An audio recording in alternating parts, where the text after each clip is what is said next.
Oh, man, family. It's time to get up and do it again. Go and wake up. I know some of y'all already up. So let's go and get it. First off, family, I want to welcome you to the congregation of the mighty. This is Gye-Nyame Journey Media. As you know, I'm your host, and this is the Daily Toast, and of course, you know this is a Heart of December production. Let me stop to look your old paradise. Baby.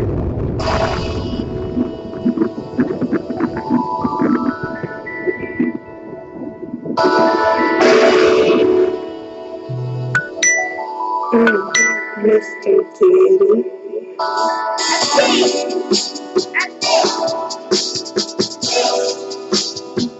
Drink your water.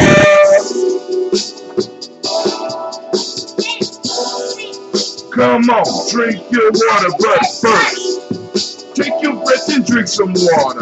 No! Take your breath and drink some water. No! Take your breath and drink some water.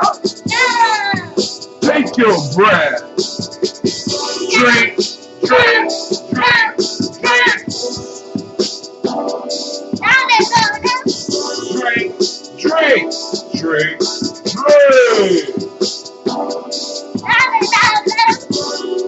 Now grab your glass and drink some water. No! Grab your bottle, get that water. No! Twist that cap to get the water. No! And just pour some water. Drink.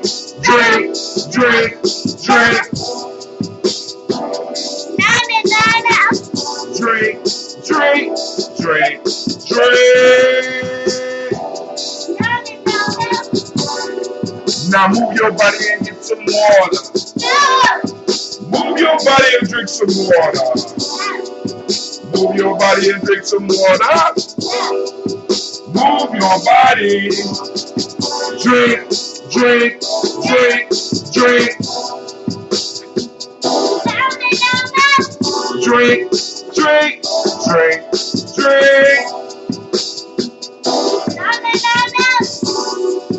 Raise your glass and toast your ancestors. What?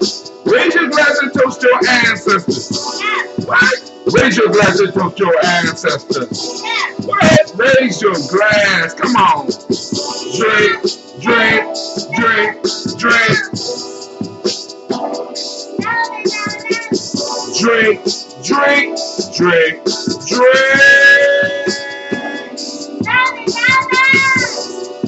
Take your breath and get some water. Lift your foot and get that water. Move your body, drink some water. Then raise your glass and touch your ancestors. Drink. Why no?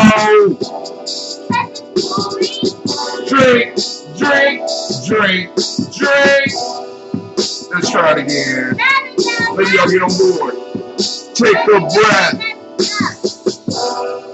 Lift and pour. Move your body. Toast your ancestors.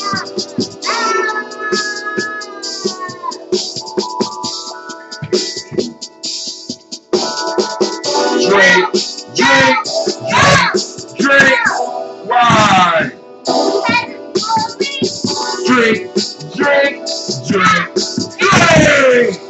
Come on, let's drink some water, family. So y'all know those are joints on Daily Toast. Family, we got to drink our water. We got to stay hydrated. Health has been a major concern as this Kwanzaa. And we continue the tradition and we continue doing our things by taking our breath, practicing our breathing, family. Breathing on purpose, not just by happenstance, not just because we have to for practice. Also drinking our water. Drink.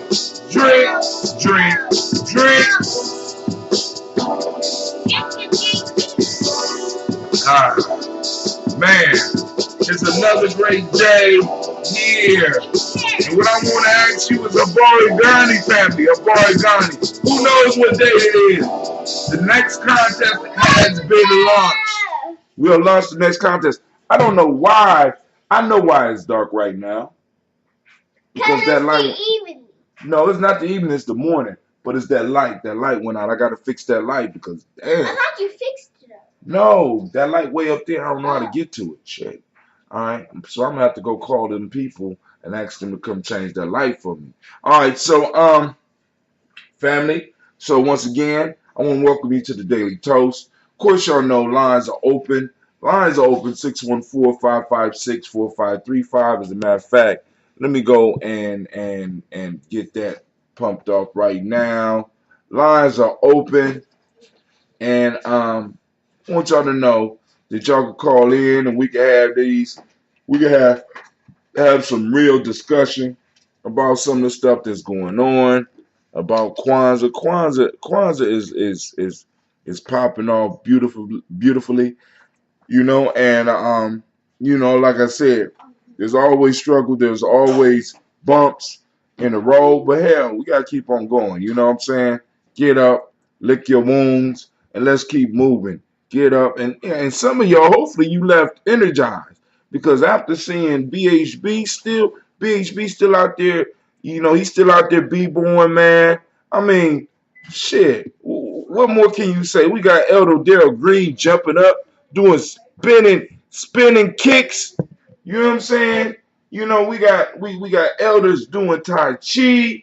We got a whole bunch of powerful stuff going on in our community, and there's no reason why somebody has to settle for being unhealthy. You understand what I'm saying? So today is far as Kwanzaa, is Ujima. So if I say Habari Gani, the proper response is Ujima. If I walk up on you and you and Gye-Nyame journey, I say, what's the day? The day is Nia. So don't get it mixed up. I'm still getting my push-ups now. Dr. Dolly said, the Baba told me, he said, hey, bruh.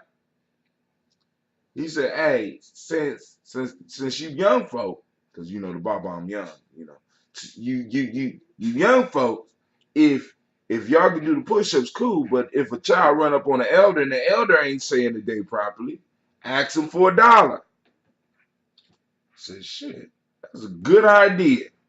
I don't know how the rest of the elders gonna feel about that.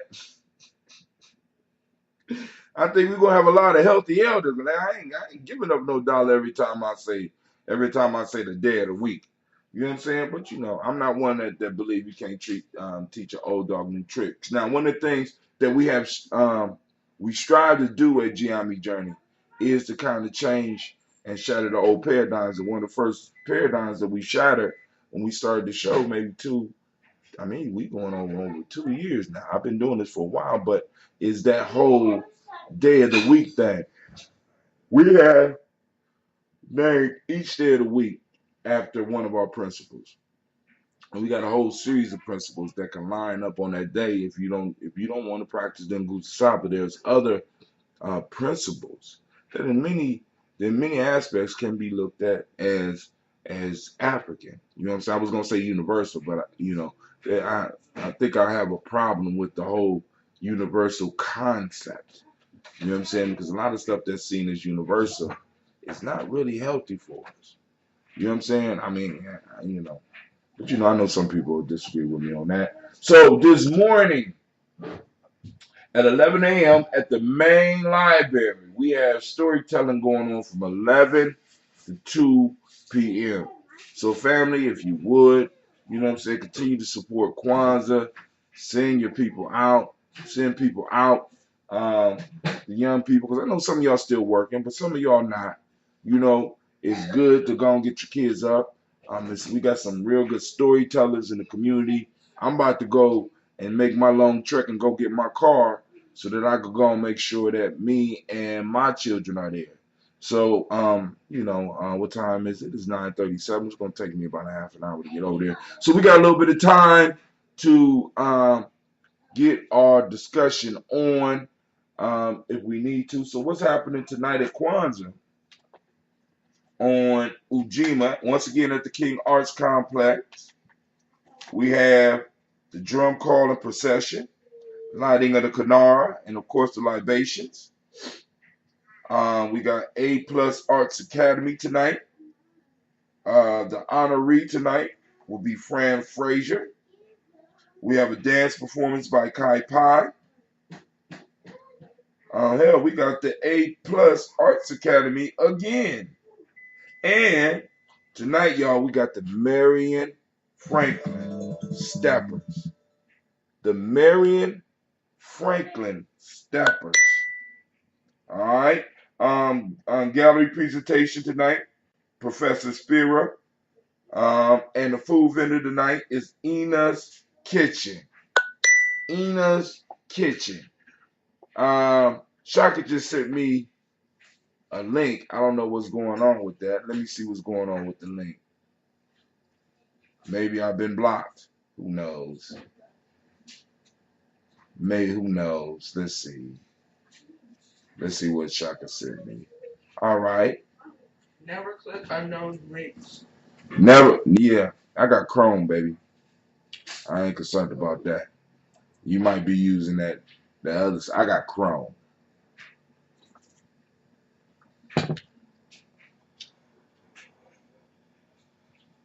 So we're gonna see what Shaka talking about here. Oh, oh. Shaka trying to show off he got some more glasses. So I'm gonna have to up my that look like they belong to my glass family here. So I'm gonna have to go out. Okay, Shaka. I see you. Shaka, yo, lines are open, family. We got people on. We got 6-1 call in. Lines open. 614-556-4535. I think Shaka want to toast with us. I don't know, because he got his glass. You know, those glasses look official. You know, except for that broke one in the middle, that iOS in the middle. You got those two Androids on the side, but the iOS in the middle is look like it's cracked. You know, that fits the pattern. That fits the pattern. Let's see. So, family, we're gonna finish up with water, then we're gonna get into this toast. This call is being recorded. Oh, by the way, we will be auctioning off this piece right here. Not auctioning, but we're gonna raffle that off. Also, I want to stress, first off, happy birthday to all the Kwanzaa babies. On Emoja, Ayuka, happy birthday to her. On Kuji Chakalia, which was last night, was Miss Sasha's birthday. Happy birthday. So we got any other Kwanzaa babies out there? Any other Kwanzaa babies? We need to celebrate those babies. Also, I'm 6 years old now. you gotta come so they can see you. Come on. Bring the gift that Baba gave you. That Baba? Oh. Come on. So, because she want to announce her age, I'm gonna let her do it. We got some on the line. What's going on?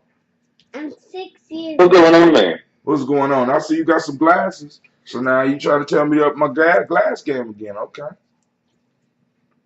I ain't got I told you I got them. I'm gonna tell you something, man. Thrift stores are amazing, aren't they? Oh man, people don't even know. Yeah, man, thrift store. Now I found this one in the thrift store, so now I'm gonna have to go back and search for some more. Hey, it is what it is. But also, family, I want to announce that we launched the third quiz contest online. So, like I said, all you gotta do is opt in by you could I sent out the text, I sent out the mass text. Some people is taking themselves off because it's only during the Kwanzaa season and when we doing little festivals and stuff like that where the mass texts go out like that. If I'm offending people, I apologize. But I think it's important that we pick up our culture. You understand what I'm saying? So the first winner was Tiandra Finch, and she won. I still got her gift. I got to catch up with her. She won a Sam's Club card for $25, as well as a book by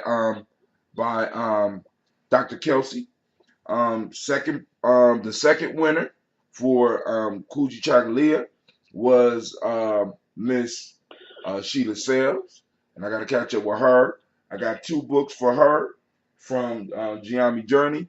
as well as some shea butter, Cerebral Lux, as well as uh, um, one of their lip balms. And you know who makes Cerebral Lux, right? Shaka? Who is that? Storm 9000. Who? Storm 9000.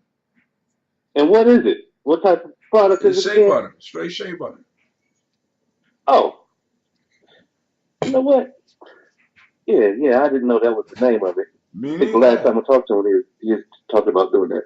Right, right. And then so tonight I'm about to go out and search for the prize because somebody offered something, and I don't want to speak on it, but I'm gonna get out there, and we're gonna see because this next prize, family, I think y'all might want to get involved. So you could text um, Kwanzaa 365 to 77292 and answer the question. It's a very simple question. And then we will randomly select. Now, the computer was supposed to be doing it, but what I had been doing now is writing your name down, cutting it out, folding it up, and having somebody draw the name out. That's kind of messed up. Once you pay money for these systems, the shit don't be working. But that's how it go. Chucky, you got something you want to share with the people before we get into this toast? Because I got to walk over and get my car. Oh man. Oh man. I'm looking at trying to make it down there, and we are we are celebrating up to uh what is it, Imani? Imani. Is Imani the last? Well, Imani, for his days, is the last day that we come together as a community, but that day will be known as they don't even have it on the book. Okay, that's December the 30th. We'll be at the school, and we got divine conversations going on. I think that starts at 12, and that'll be from about 12 to 2, somewhere around there. And then after that, we're going to have a movie and discussion. And the movie that we will be watching will be called Race War. I'm gonna go over there and set up everything so that people can get it. I don't know, maybe we might have some other stuff going on in there. Because like I said, I'm still thinking about it. My mind is still reeling because like I said, I'll be wore out. After Kwanzaa because in a sense, this is the break, and I'm enjoying myself to the fullest. I'm trying to have as much fun. I'm trying to reduce as much of the complaints as possible and just trying to take in the positive energy. It's good to see some of my family that I don't get to see all the time because they out here working. They're out here doing it. And when I say work, I'm not necessarily just talking about going to a job. I ran into Carnell the other day, and Carnell, um, his chef business, man, is really getting off the ground. He's been winning prizes, and he's fortunate enough to be doing that, on a Right. full time basis. And now, what I'm saying, it's time for us to really start finding those businesses that really came up out of us and start really supporting them. It's really time to practice like Ujima, which is today, which is collective work and responsibility, and also Ujima, which is a cooperative economics, getting together and supporting those businesses. So, I want to try to get over there at least once every payday, between every payday, getting over and finding him and spending some money with him. And I know there's a lot of people out there that's already doing it. And also last night we raised about $80 when we passed the plate around. I want to thank everybody. The first night we raised $236. And I want y'all to know that money is going towards the Kiramu and to help cover some of the costs that we may have not been able to cover in the fundraising earlier before Kwanzaa, but all the money is going towards the Kwanzaa celebration and making sure that we can continue doing stuff like this, family. So I want to thank everybody for every dime because I know as black people how hard it is to get money, even though people say we waste a lot of money. But shit, when it really comes down to it, That's not the fact. Those the numbers don't match up with that shit.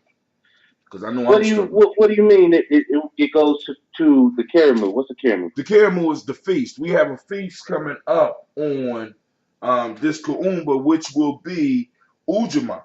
That's tomorrow. So and the the Kwanzaa committee or the community provides the basics like the fish and the chicken. Everybody else is supposed to bring stuff, so we got to feed everybody that's gonna be there. You understand what I'm saying? That's our responsibility. Yeah. So we're gonna have to feed everybody that's gonna be coming in there. You know what I'm saying? This is the harvest of the community. So now, family, you know what I'm saying? You know, like bring those dishes. You know what I'm saying? And we're gonna have that caribou popping off, man, and it's gonna be nice. You know, I ain't gonna have no. You know what I asked primarily, man, is that all my life, you know, when you say Karamu here in Cleveland, that is the arts center that you know it's the black arts center where a lot of it's a historical spot in Cleveland where a lot of even celebrities. Arsenio Hall went to Karamu. I mean, just to show you how far back, you know, they go. It's a lot of history here. In fact, the old historical high school building that I wanted to acquisition, Central High School here in Cleveland, is where Langston Hughes went. So, what, Langston Hughes from the Midwest? Right around the corner from Stop. Langston Hughes is from the Midwest? Langston Hughes, yes. Wait, Langston Hughes was born in Cleveland? I ain't say all that. I just know the Central High School. That's their claim to fame. Shut up. Yeah. Man, hey, stand up. Midwest, stand up. Midwest, I mean, we bad as hell up here in the Midwest. Hey, Midwest, stand up.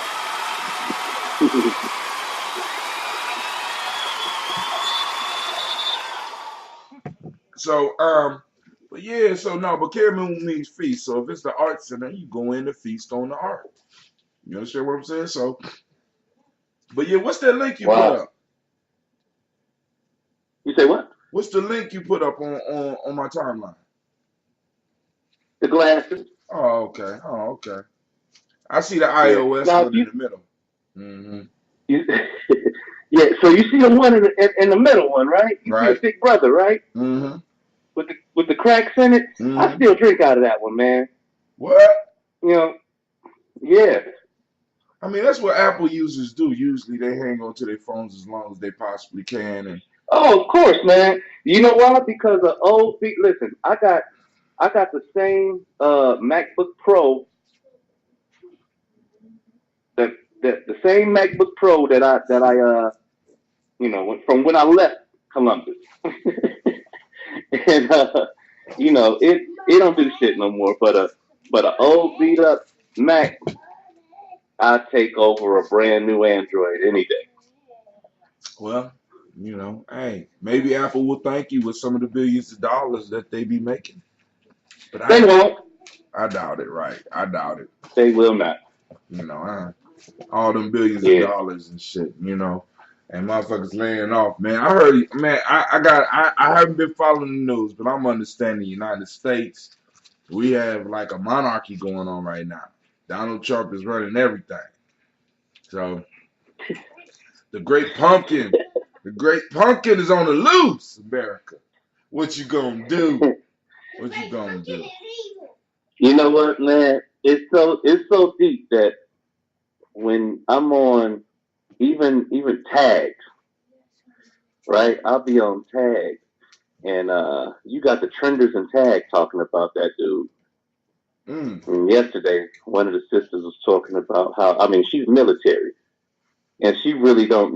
She was the number one trender yesterday. Her name is Madison, and you know, she's bad, man. I mean, like, when you listen to her perspective and all of that, like she understands what's going on in the world enough to know that, you know, Trump ain't necessarily the well, let me get down to it. She said, we live in a country where the most important house in history, or in America, you got criminals. Criminals being indicted out of the most major house in America. So, I mean, I ain't got nothing to say to that. What can you say to that? But hey, shit, medical right. don't cry. I mean, I don't know what I would. I don't know what you say. I don't know what I say. But I know Marion Barron is like, look at these motherfuckers. Unbelievable. Like, I can't do crack in my office. But look at what these motherfuckers doing. Hey. I mean, but take 30 motherfuckers around the world. You know what I'm saying? People that's, that's what, you know what I'm saying? And that might be, because we look at history. That might be why certain people just, say, I'm just gonna stay in my side of the world. You know what I'm saying? Fuck conquering everything, because it's some dirty motherfuckers out there. I think we've just been joined by Quasi Low. The number's starting to get familiar to me. Is that Quasi Low on the line? You got caller ID? No, I can see the number. Oh yeah, your whole map show up when you call on this line. Right. You can see what you doing at McDonald's right now. Man, that's my guilty secret, man. You weren't supposed to tell everybody that. Quasi Low hosted the poetry last night. I can't run away from them McGriddles. No. Quasi Low hosted the poetry last night. It was a beautiful affair. It felt good to see him get back up and MC. I was stuttering a little bit at first, but it's all good. But that's how we get down. You got to get, it's sort of like, playing basketball or playing football. You can't, if you ain't been playing for a while, you can't just jump back out and automatically get your rhythm right back. It's gonna come in time. So I just had to do like I used to do at New Harvest. I say, Quasi, come on up here. Give him the mic and walk away. hey, here's the. I'll be right back. And that's how because after watching for a while, that's how we, because the best way to train somebody is one, push them in, swim or sink or swim. You know what I'm saying? And he got up there and once again, done an excellent job. So what did you think about the Kwanzaa last night, my brother? It was nice. I think that was probably my favorite night of Kwanzaa that I've ever experienced. I mean, it was just a lot of performances that I really enjoyed. So I mean, from that aspect, I definitely enjoyed the presentation. Lord have mercy. So so I mean, like BHB and them, they got up there, they did their damn thing. Man, I'm so excited about that, man. Still today. Hey man, I'm just like, yo, and it's online. Y'all check it out. You know what I'm saying? And it's like, yo, I mean, it's almost. I ain't gonna say because there's so much stuff going on in Columbus. Let's just say all over our communities that that you could eat all year long on our culture. You can eat all year long. You know what I'm saying? And it's like, and Kwanzaa, we just try to bring it all together. You know what I'm saying? That's what we got to do. We got to bring it all together so that people can see, you know what I'm saying? Because some people might be interested in violins and learning how to play violins, but you never knew that people was doing that. Last year we had modern dance, a group of young ladies come out and do modern dance. We had elders get up and step. This year we had people crumping and break dancing. Right. And that's out there. And then, you might have, with the poetry, some people might have been sitting in the crowd like, dang, I didn't know that anybody could write poetry. You know what I'm saying? I mean, you be kind of Mm-hmm. surprised how people are hit by the things that they see during this period of time. But go ahead, somebody else was about to say something. Well, I was gonna say, man, and Quasi, that one time, man, when we was rapping a little bit, that's what is that was it's the piece that's hard to explain, man. But I feel like when I was there, and Tim, I think you saw this a little bit because we had, and I think it ain't an outreach thing, but I think that I dealt with different circles that never touched, and my whole agenda while I was there was to get those circles to intersect. And so what I'm so excited about and seeing last night Kwanzaa is that some of those circles are intersecting in that way right now. You were there? No, I was watching it on Facebook. Oh, okay. Yeah.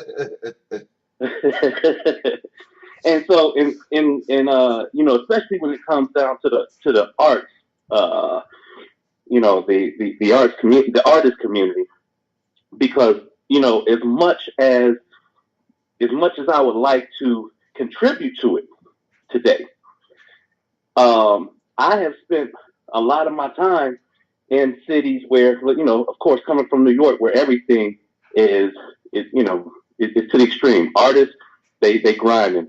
Either you eating or you ain't eating. Came back to Cleveland, it's not the same thing. It's the opposite.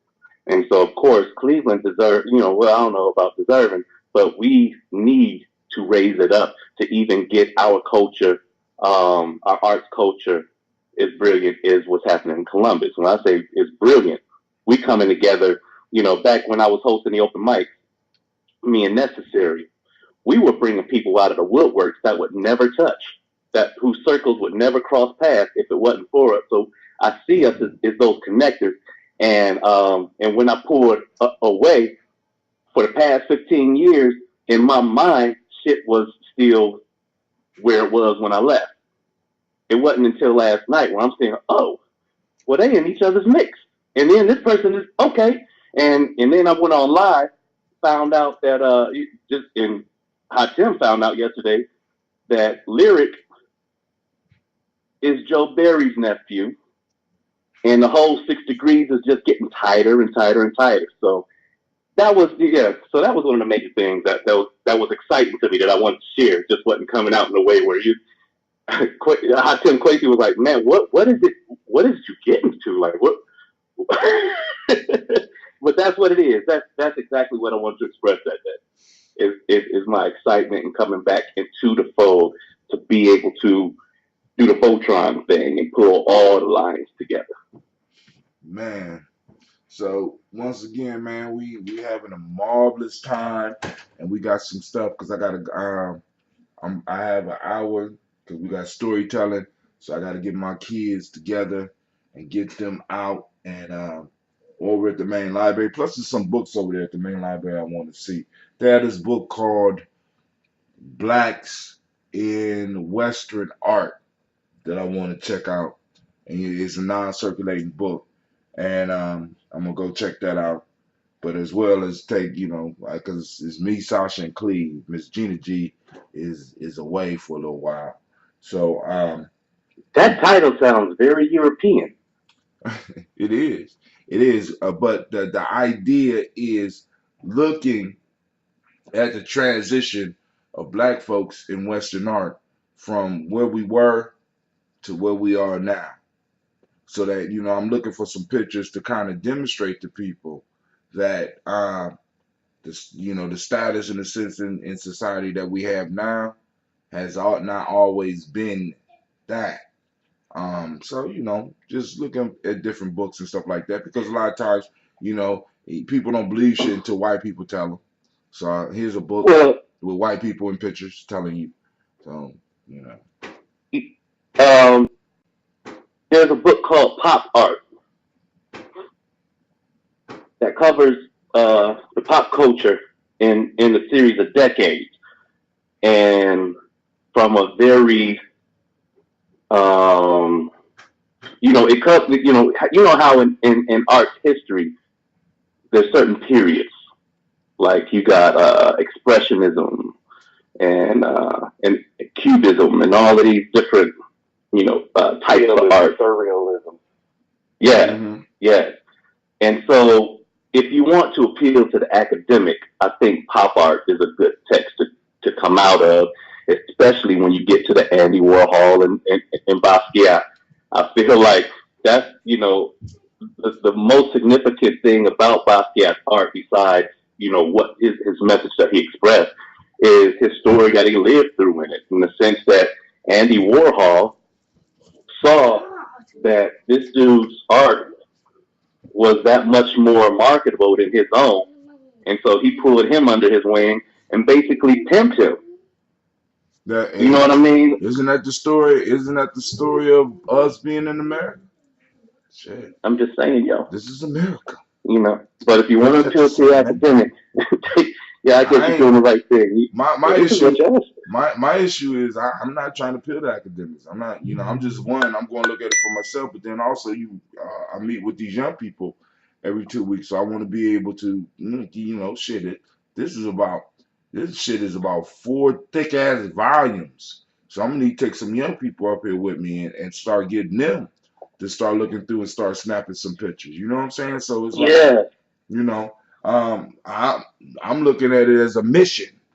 You know what I'm saying? So not just for me, but because like I said, I don't usually get people to do stuff that I don't do my damn self. So I got to go and check it out first, scout it out, find them, and then have the young people, hey, your mission, if you choose to accept, is to come back with some rare pictures of black folks in ancient and modern history prior to the slave trade. You know what I'm saying? So they have to go through, they have to find it, boom, boom, boom, bring the damn pictures back. Did you get caught? You know what I mean? Just tell me, just making it fun, making learning fun, because you don't always have to be sitting behind a desk or just listening to an old dude like myself just ramble on. But how can we make this an adventure? I can't eat that, baby. I can't eat that. Family, we about to Quace, you got something else you want to share? Because I'm about to go and get this toast all popping off, because I know it's a lot. My wife looked at the list last night, was like, you read all those damn names every day? I said, every day. No, every she day. didn't, because she said, you read all these names every day. Okay, whatever. No, I want to say this real quick. Just to kind of complete, to complete my thought about what I thought about Kwanzaa last night. I guess if the stuff that I was talking about that I think will be beneficial to kind of work on. If I want to see it be different, then I have to take the point, you know what I mean, and make it happen. Mm-hmm. And be as CJ used to say, be the change that you. What is it? Be the change you want to see. Be the change you want to see, and that's a challenge for all of us. I would suggest to everybody, when you go to Kwanzaa, get the directory, because this is the beginning of something that we're going to work on a yearly basis. We're going to have a unique piece of art, and we're going to commission an artist to create a piece of art for the cover every year. And we want the directory to grow, and we want it to be something that people can pull up and use all year long. Can you go pour that in the sink? Put that in the sink for me. Yes. So we got businesses up in here. Just let's shout out some of these businesses real quick. We got Vicky Doe Fitness. We got Dr. Portia Bell. So we got a black doctor, a black female doctor, Dr. Portia Bell, that helped celebrate with us. We got Simba and the Malika program. That was a sponsor. We got Violet Fire Yoga, Elevate Sundays at 10 a.m. at Gore Insurance, Healing and Empowerment Circle third Sundays at 10:30 a.m. Healing and Chanting. You got the Millennium Community School, the mighty Millennium Community School. Adam Board was on board. The King's Art Complex. We got Black Central, Creative. We got Patreons, Elder J. Edwards, Tiwana Lee, McQuitter, Goree Insurance, HC, the Ford family of Gary, West Virginia, Verna Walters, Jackson West Enterprise, Elizabeth Johnson, Bogo Lafini, D's Crochet Designs, Kings and Queens, She Izagi. Let's see who else is advertised in the book, just in case if you need something. First AME Zion Church, Al Edmondson. I'm thinking that's insurance. Wait, slow up. What's up? What about Al Edmondson?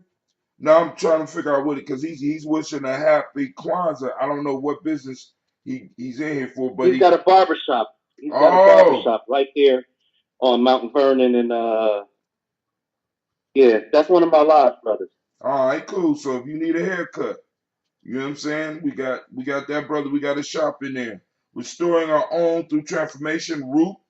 Root is a Black woman-led reproductive justice organization dedicated to collectively restoring our well-being through through self-determination, collaboration, and resources to meet the needs of women and families within the community.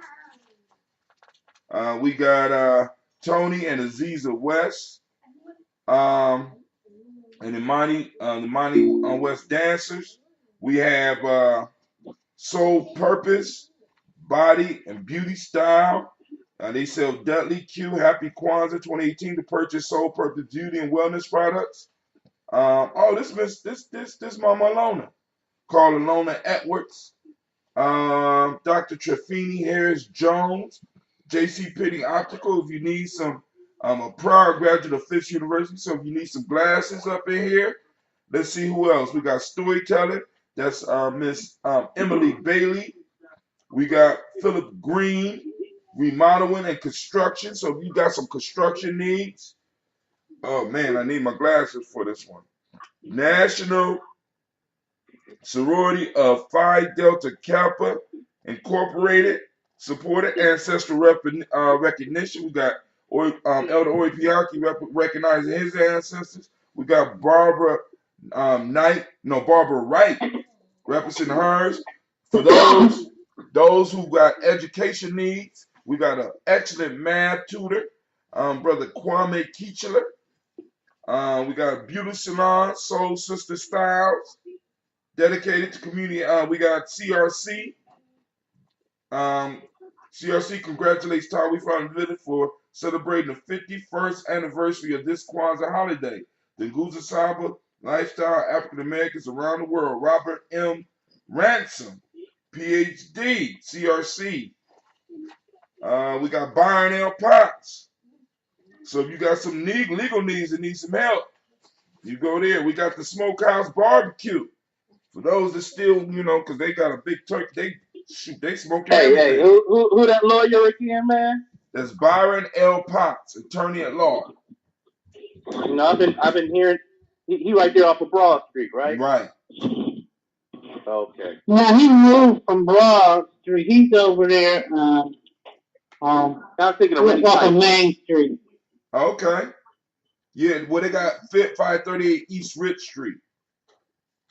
Yeah, it's right off of Main. Mm-hmm. We got East Columbus Veterinary Hospital. So some of y'all that got pets and you love your pets, you know what I'm saying? We got that ambrosia. We got Gye-Nyame Journey. And of course, we got the Daily Toast, and we got notes so that when you're meeting people up at Kwanzaa, you go and jot down their information so that you can keep it. And also, we got Avis and Budget Rental on 240 South Hamilton Road, Whitehall, that also advertise. So sending shots out to all those businesses that supporting Kwanzaa. Sister Navita, who hosted with me on the first night, what's going on? You called in? You got something you want to share? Well, I just know y'all were talking about, I don't know if I missed it in the process of calling, but Brother Al Edmondson was on your list there. Right. And he is my grandson's new barber, actually. And he was there on the first night. Yep, he was there. He participated in everything. He does, from what I understand, he does a lot in the community. Yeah, actually, Al Edmondson is the, and I stand corrected because I remember having this conversation with him last time we spoke. He is the founder and president of the Ohio Black Barber Association. Okay. So that's a statewide organization where they're trying to grind together and bring black businesses to the next level, the next standard. Okay. So we got a lot of shakers and movers. And like I said, I just wanted to make sure they got a shout out, at least on our show. And every now and then I'm going to come back and remind people because my issue is this book. Brother Ayende said this book should be something that people pick up when they want a dentist. They should be able to pick it up. When they want a plumber, they should be able to pick it up. You know what I'm saying? If we talking about Ujima, we talking about Ujima. You know what I'm saying? We talking about unity. We talking about that emoji. We need to be able to have the book to help us find those people that support what we do. You know what I'm saying? So, Right. And one other thing, Hatem, and I think that it's an understatement that we were talking about it last night, Lyric and I, that Kwanzaa shouldn't just be a once a year type thing. It should be a year round piece. And I mean, we say that, we say it, but I think that one of the major things that I'm excited about once again is the fact that this whole energy that I'm seeing in this Kwanzaa celebration, especially, is kind of like a precursor to what I want to do on a monthly, the Symbiotic Cipher. So the Symbiotic Cipher is a marketplace and performance space for us to be able to come together and do this same Kwanzaa style, like it's establishing and maintaining the symbiotic culture. All right, so if people know, just like I love what Ness is doing, Ness or Carnell, and the folks that's putting that Sunday family day together whenever they do that over on Mount Vernon. That's beautiful. But definitely, number one, maintaining a role within the community, and getting the community to cross or to merge circles at least once a month, so that when this time next year at Kwanzaa, it'll be standing room only because this is you know what I mean. Shit. Yeah. I had several people tell me we have outgrown the Martin Luther King Center, and that's going to have to be on the agenda for next year. We gonna need a bigger space. You already know what BHB is doing, and he already in the loop. Right, and and I been screaming that shit too. The Prophet of Rage is out there screaming. He been screaming that shit for 2 years now. That book, which I'm gonna have to come by and grab that book because that idea of putting your black vendors and stuff in there. That's an awesome idea. Hell yeah. So people can go back and reference those when they need to get whether it be a plumber or electrician or something like that. You got the book on hand. It's like the black pages, And that's why we put the beautiful art on the front. Now this year we didn't get as many as we wanted, but like I said, this is something that we could move forward with. Because like I said, Kwanzaa is a once a year celebration. This is where all the work that we do throughout the year. So Kwanzaa is 365. Those of you that join us on the shows and stuff, y'all know that. We even got the principles that we sprinkle throughout every day. You know what I'm saying? Talking about it, asking people to take pictures and stuff like that. So for a lot of people that saying that it needs to be more, boom, like I said, the stuff out here. It's just a matter of us getting involved. Now, one of the major pieces that Gye-Nyame is going to be working on this year is, one, establishing a marketplace. You know what I'm saying? Where, like you said, people can come together. Now, but the only threat that we have to worry about is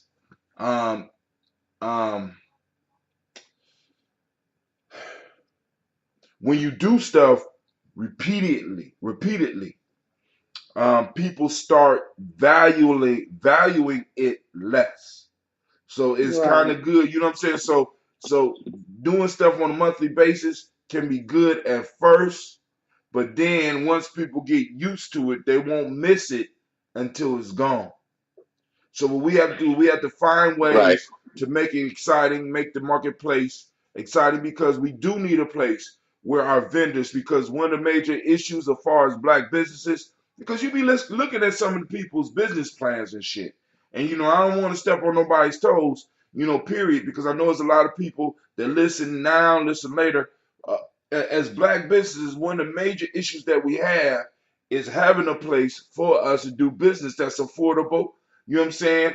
And that does not break the bank. And if we were able to have small spaces where we could come on a regular basis and people know they could get your wares and stuff, and you didn't have to worry about the overhead of a building or something like that.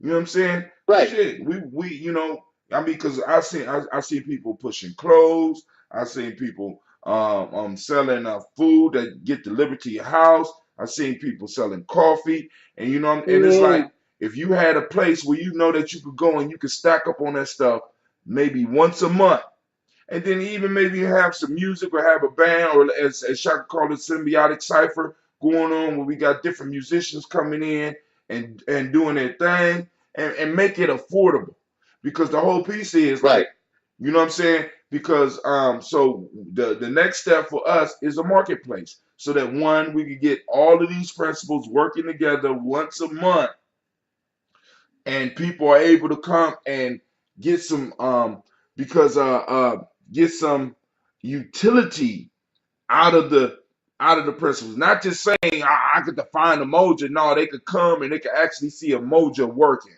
They can actually see Kuti Chagalia in motion. They can actually see Ujima and Ujama and Nia working. And then also we have enough young people where they could start managing and start learning how to run a business. We had a space for it. It's just a matter of bringing the heads together and being like, boom, having something like this to call people and be like, look, we got booths for as small as $20 for when you come in on that day. You know what I'm saying? That's not the set price, but we're going to be able to, because right now we should be able to have 50 to 60 tables and eventually raise enough money to bring in talent as well as speakers on a monthly basis, to where people will always have something new, be hyped about coming, and some of our young people be able to start businesses. We already got the gardening going on, so there's going to be fresh vegetables there. Some of you might have other farmers. I'm just saying, that's the next step. Go ahead, I'm sorry. Right. Yeah. Because, we, amongst us, like, I get it. This is what we have been able to do. And right now, optimizing it just based on those ideas. Believe you me, we got some things to talk about more immediately, because like I say, the situation is being expedited right now. So I have a question. Go ahead. What's that? And then I'm assuming that there must already be an answer, but how are we saying that we've outgrown the Martin Luther King Center when we don't even use the whole building?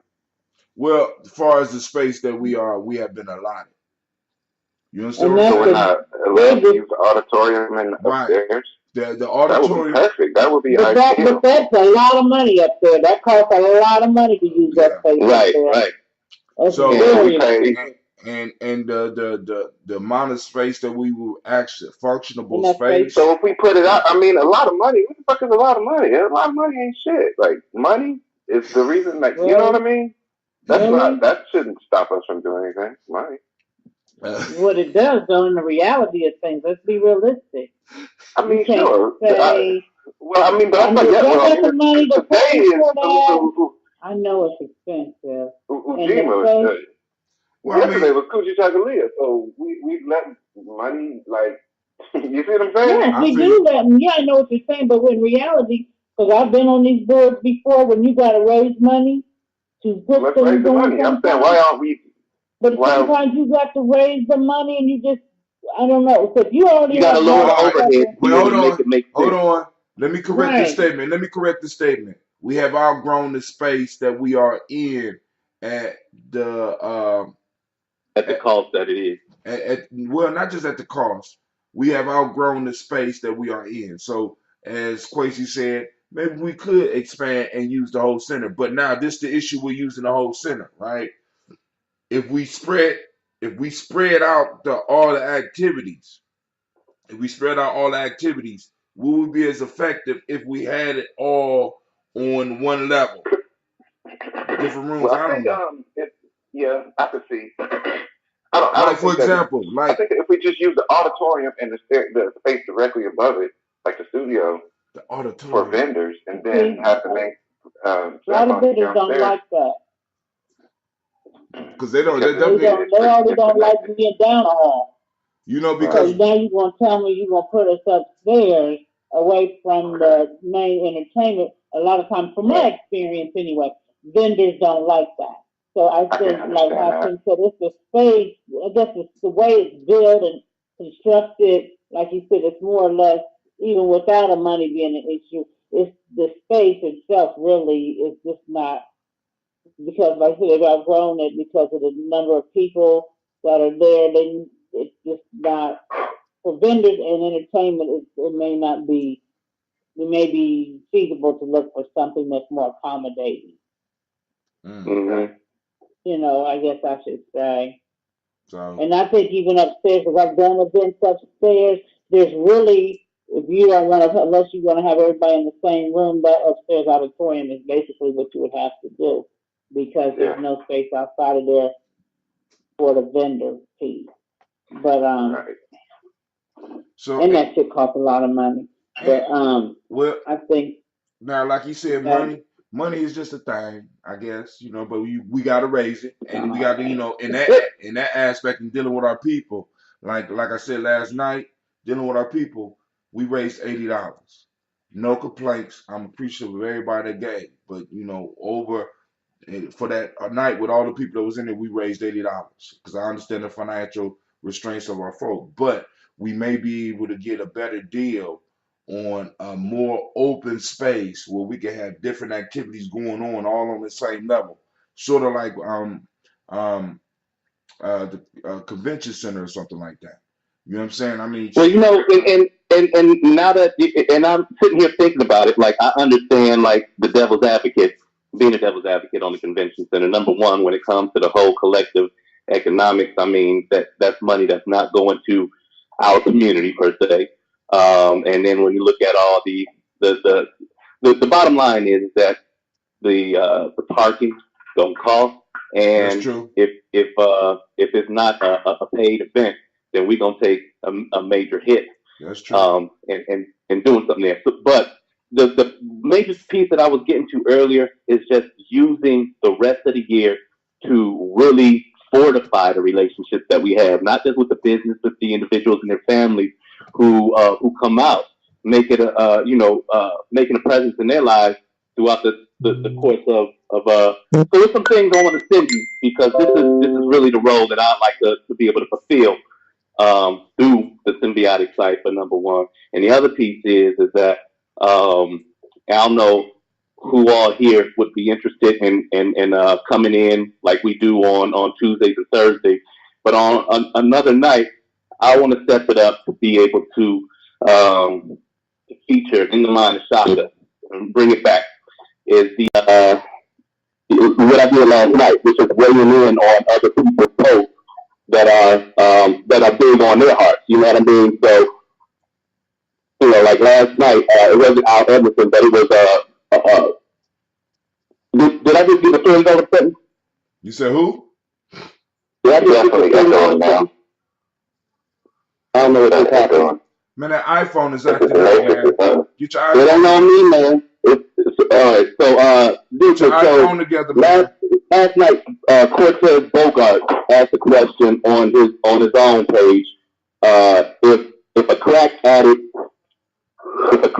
was honest about their addiction, would they get the same love as the opiate heads today? And that was that was a big thing on my heart because I understand that the crack epidemic was it was intended. You understand? So the piece is that weighing in on those type of posts brings more community back to us once we show them. You know what I mean? So this is the thing that I really want to do is to stimulate and maintain those conversations throughout the year that way. So maybe once a month I do a weigh in on your post show. Hey, that's pretty huge what you just said. That just gave me a whole spark of thought, like a whole world of imagination just was inspired by what you just said. I feel like something like that could be a linchpin to unraveling a lot of the mental slavery that we are kind of inflicted with. Because when you said that, okay, not only do we have a stigma about our culture has stigmatized people that are addicted to crack, so it's harder for them to get help. But it was, I guess in a similar way, now that I think about it, the opioid epidemic was also kind of imposed, even though it was more on an individual level, people getting prescriptions or whatever. But the crack epidemic was intentionally imposed on the entire people. And instead of people being upset at the establishment that, kind of put it there, we blame the victims. We look down on the victims, and then there's a whole feeling of guilt that the people that are addicted also carry. That just kind of makes that cycle. Like,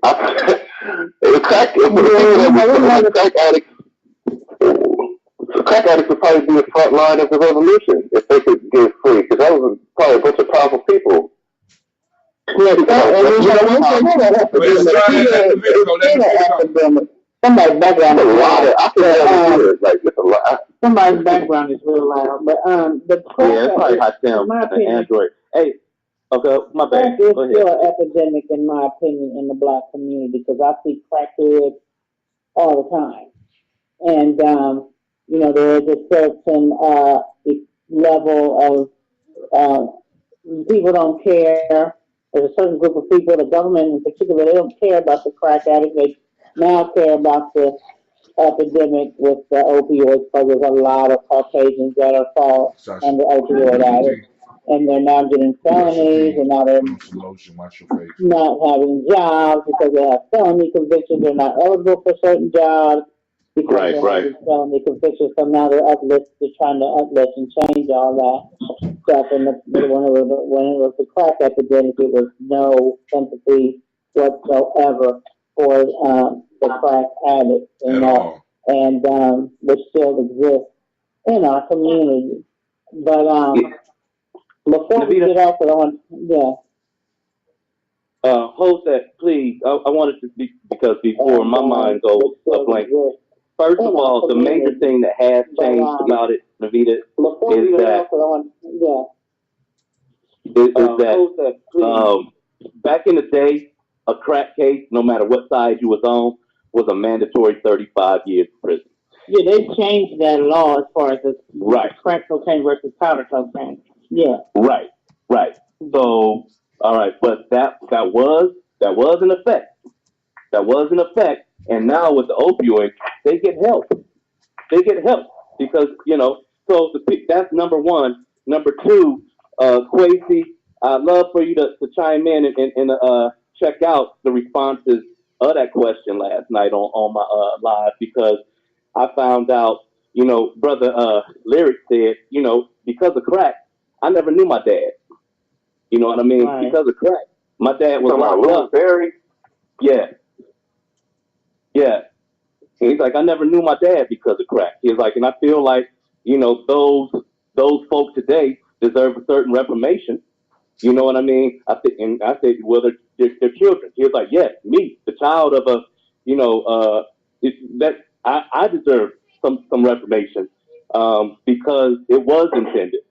So it's a huge conversation, and I feel like this is the way that. Yeah. Yeah, because as far as I'm concerned too, sorry, excuse me.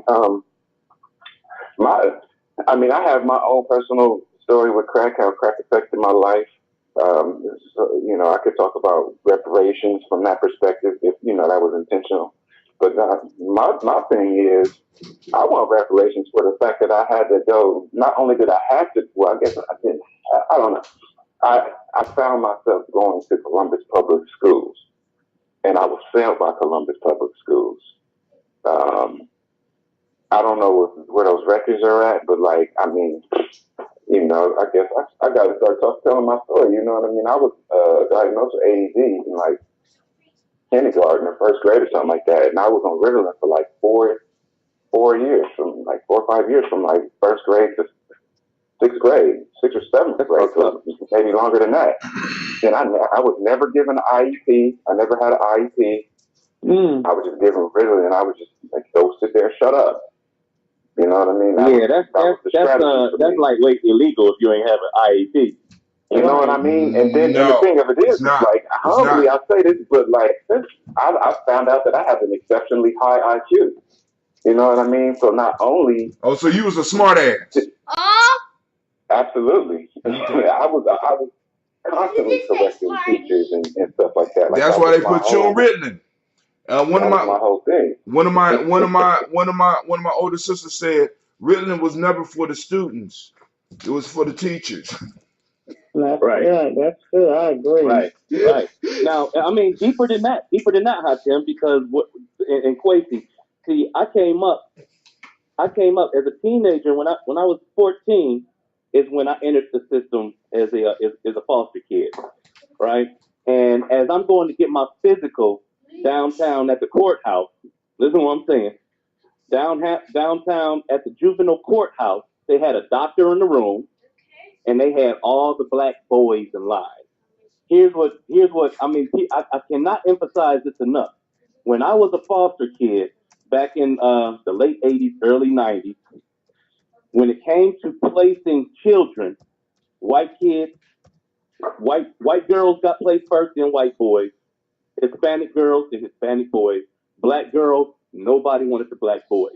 So this is where they started really exploiting that lane with Ritalin.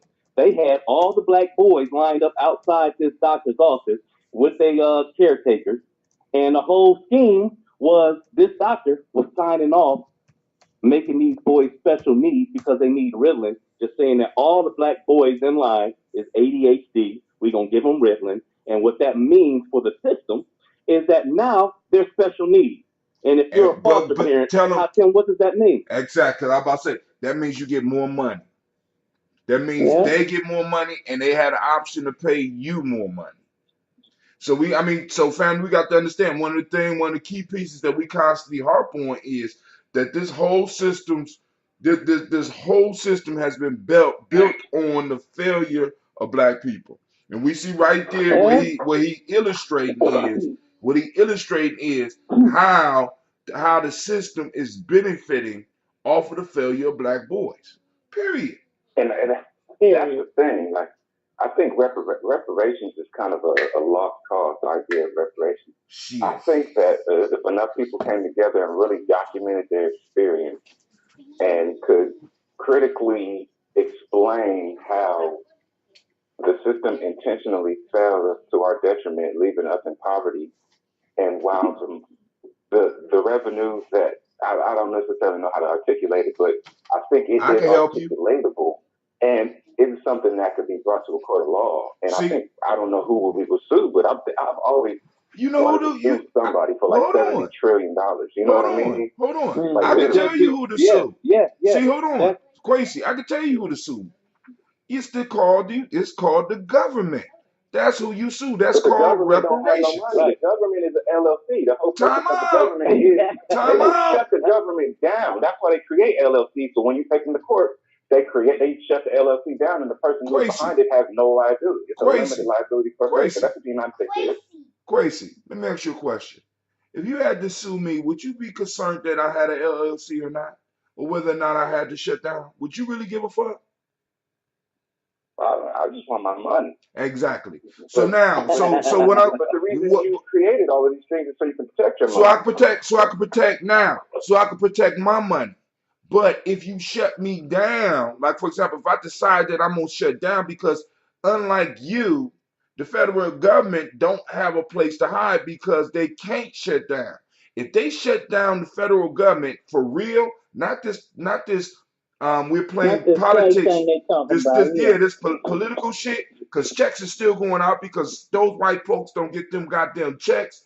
There's going to be a revolution. Now, and we got to understand that the cultural difference in playing the game. The cultural difference in playing the game in America is, let's say, we can epitomize America in a Monopoly game, right? If you a white player, when you get to when you cross the board and you get back to go, what happened? You collect $200. By the time we make it across the board to get to go again, they looking what they hand out to collect 200. That's the major piece. If the first time around we didn't make our swoop to get the properties in line and to position ourselves to be able to make enough hustle ability to get around and buy our ticket, we ain't in the game. We're irrelevant. And that's really but hold on. Now so this the challenge for us. We keep on, because that's a beautiful metaphor, but we're missing the metaphor. Nigga, we're not even in the game. We are the game. We are the board that they are marching on. And the only way that we're going to be able to get in the game, if we're going to stay in the system, the only way we're going to be able to do it is by making sure that these motherfuckers pay what they owe. I don't give a fuck if they do have to shut down. You know what I'm saying? Imagine playing Monopoly with Donald Trump, and Donald Trump's like, no.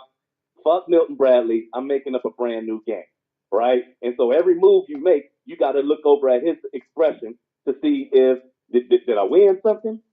Nah, try again. You know, these motherfuckers pay what they owe. I don't give a fuck if they do it. Somebody turn off the background. Turn off the background. Listen through the phone. Donald Trump's like, no. Fuck Milton Bradley. There we go. What the hell? No, somebody called in. We got somebody from Chicago calling in.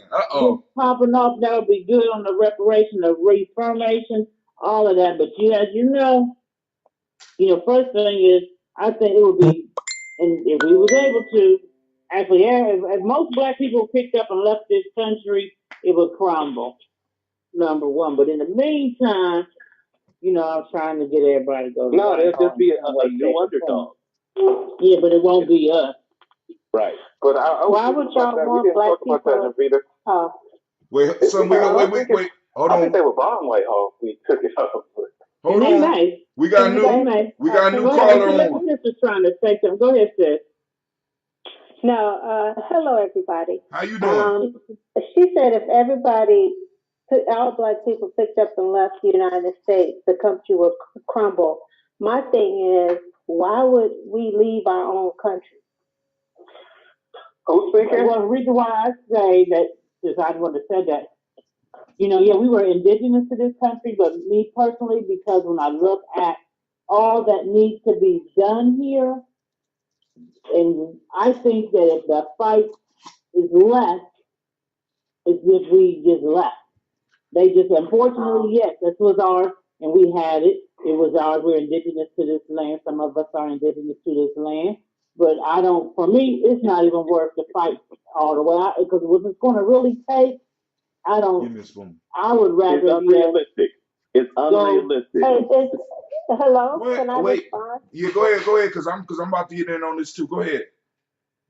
Okay. Can you say your name? Say your name. My name is Kim. Kim from Chicago. Welcome to the show, Kim. Welcome to the show.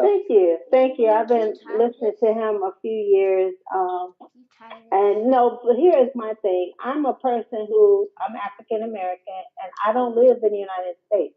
I haven't lived in the United States pretty much since 2011. And that's not. I did it for a lot of reasons, but I didn't do it because I was running. But what I'm saying is, when you do that, then you become a migrant or immigrant in somebody else's land. And then you don't have any claim, you don't have a voice. And you leave everything that the people before you built.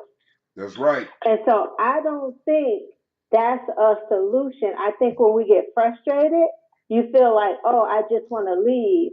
But we don't, as Black people in America, that's not our legacy. We're not runners. We stick our heels in and we fight. Right. And so I don't think that we should even entertain that idea. I'm someone who's doing it. I've been doing it for a number of years.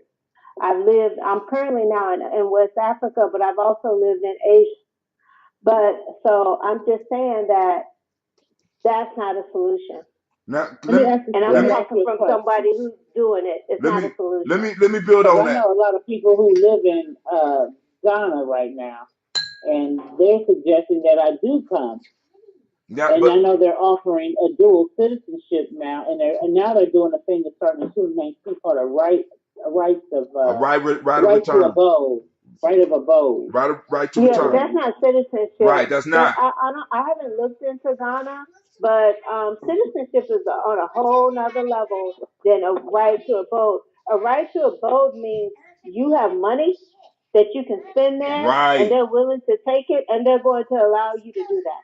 Now, that's really what a right to abode means. If you don't have a pot to piss in, then you can't get that right to abode.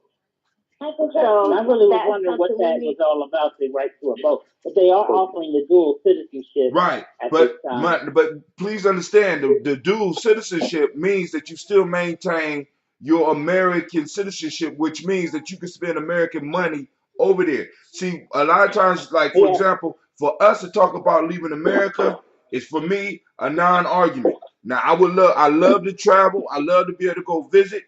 But everywhere I've been, the American dollar rules supreme. You know what I'm saying? And then on top of that, I have ancestors. Hold on. I have ancestors who have sacrificed and who I have blood on the soil in this motherfucker. So I will not leave this motherfucker. You know what I'm saying? I'm always gonna have a connection here. And it's like this, man. If anybody here ever owed a debt, you know how the motherfuckers come after you. We need to organize and start going after their ass for that. I don't give a fuck whether they can pay or not. You know, make payments. You know what I'm saying? Because they'll break your shit down. They'll tell you how much you owe you. Make some motherfucking payments. And we have the political clout if we stop allowing ourselves to be watered down. If we stop trying to be accepted and make everybody feel comfortable. I'm like this. I'm not with the gay battle. I'm not with the immigrant battle. I'm not with none of those battles until motherfuckers start lining up behind me about the first or second major offense that America ever committed, and that was putting our ass in slavery. And then after that, the Jim Crow, and then after that, the red line, and then after that, the criminal injustice system. Oh yeah, I didn't even get to that. The whole mass incarceration piece. We have never been given the opportunity to compete, and that's what Kwesi Kane expressed. Because we have not really sat down and looked at the data. We have not been given the opportunity to really be Americans when we are America, goddammit. And we need to go stand on that, and we need to start making these motherfuckers feel uncomfortable every time we come in the room, because the only thing that needs to be come out of any politician's mouth when they talking to us is reparations. And the only reason that they feel comfortable enough to say that they're not going to give it to us is because we allow that shit. These motherfuckers owe us. We did. Our ancestors, the civil rights movement sold us out. They sold us out. They had their chance and they blew it. And now this is damage control. Sister Kim, let me ask you something. Sure. How do you feel? How do you feel about the sovereign entity gang? Say that. Explain what you mean by sovereign entity. Where one may file these articles to denounce their American citizenship, but that's stupid. That's stupid. Why would you do that? That doesn't make any sense.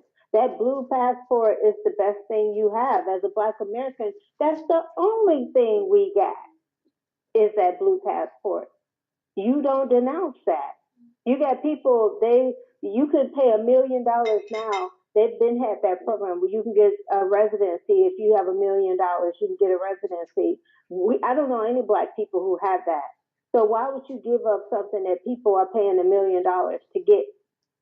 Not only that, but you don't. Not only that, Sister Kim, we need to really look at the idea of sovereignty.